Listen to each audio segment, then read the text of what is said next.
quais as teorias mais difundidas que nós conhecemos? O que é que realmente se fala a respeito de tudo isso?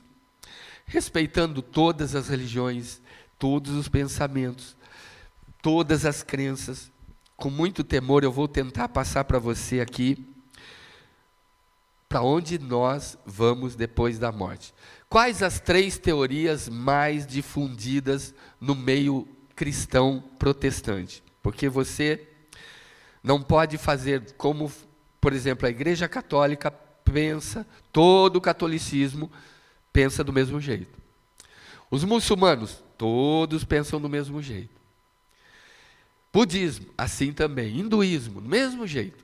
Mas o protestantismo, ou nós protestantes, nós temos divisões de pensamentos mesmo usando os próprios versículos, os mesmos versículos.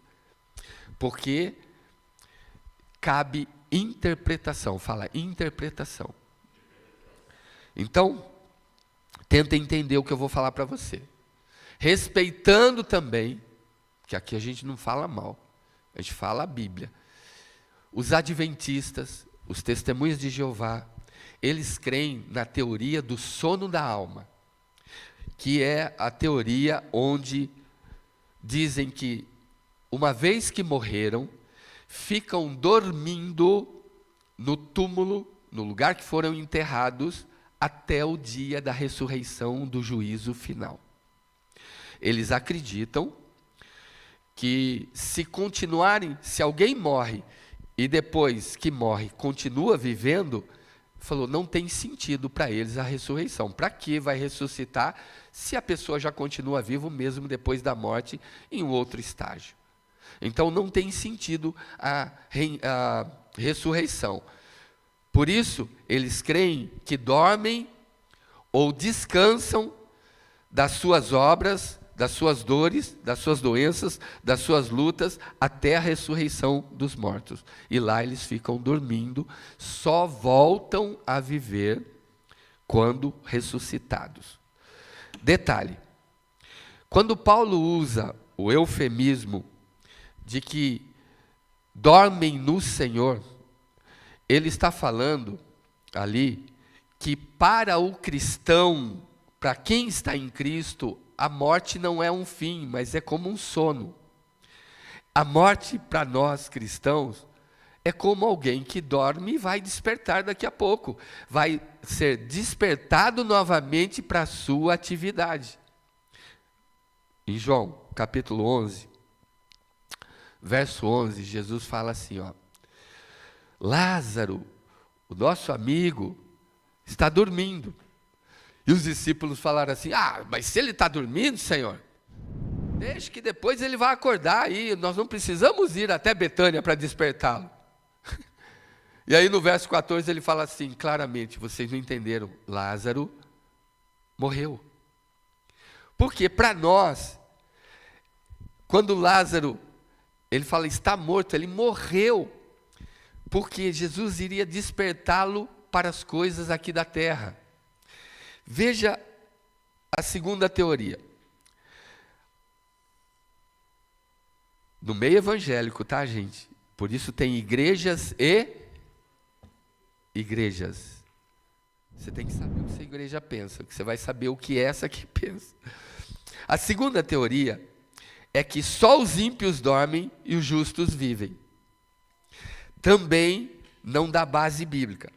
Porque, apesar de alguns versículos dizerem que os ímpios morrem com tudo que têm, com tudo que ajuntam, não sabem para quem vão deixar. Tem outros versículos que diz que a memória do justo vai cair no esquecimento e que ele será amaldiçoado. Todavia, o contexto desses versículos não se coaduna com o restante da Bíblia.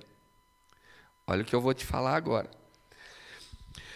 Que só os ímpios ficarão dormindo e inertes até a ressurreição. Isso aqui não tem base bíblica. E a terceira teoria, e eu vou explicar por quê. E a terceira teoria é que tanto justo como ímpios, presta atenção agora, diga assim comigo, viverão. conscientes no Espírito.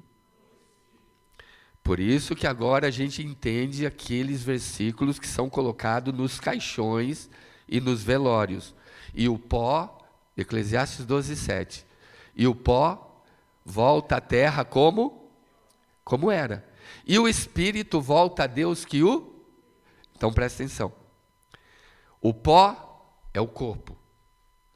Nós somos um ser tricótomos, ou tricoidal. Você use o que você quiser. Tripartido. Nós somos corpo, alma, espírito. Com o corpo eu contacto o mundo físico. Corpo.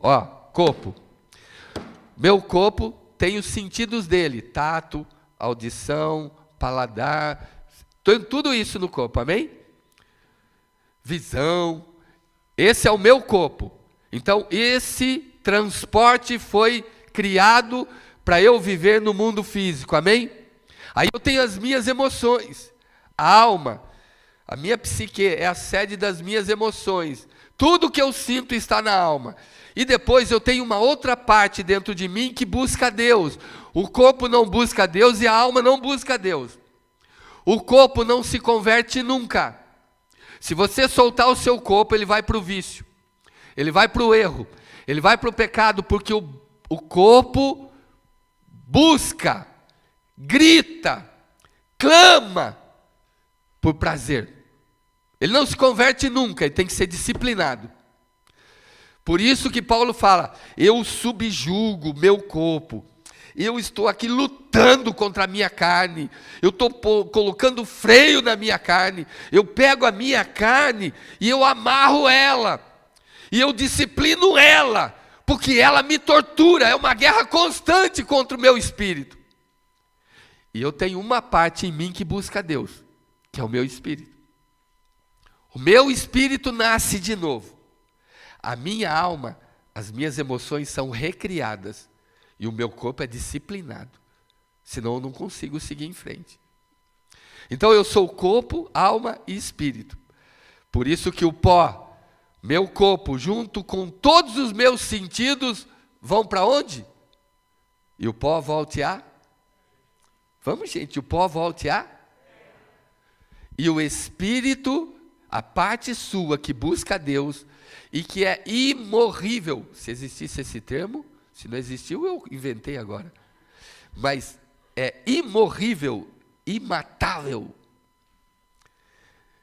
Esse busca Deus, viverá eternamente. E o espírito volte a Deus que o deu. Pronto. Nós já temos aí uma divisão. O pó, a carcassinha sua, vai desintegrar. E o espírito não acompanha essa morte. Seu espírito vive.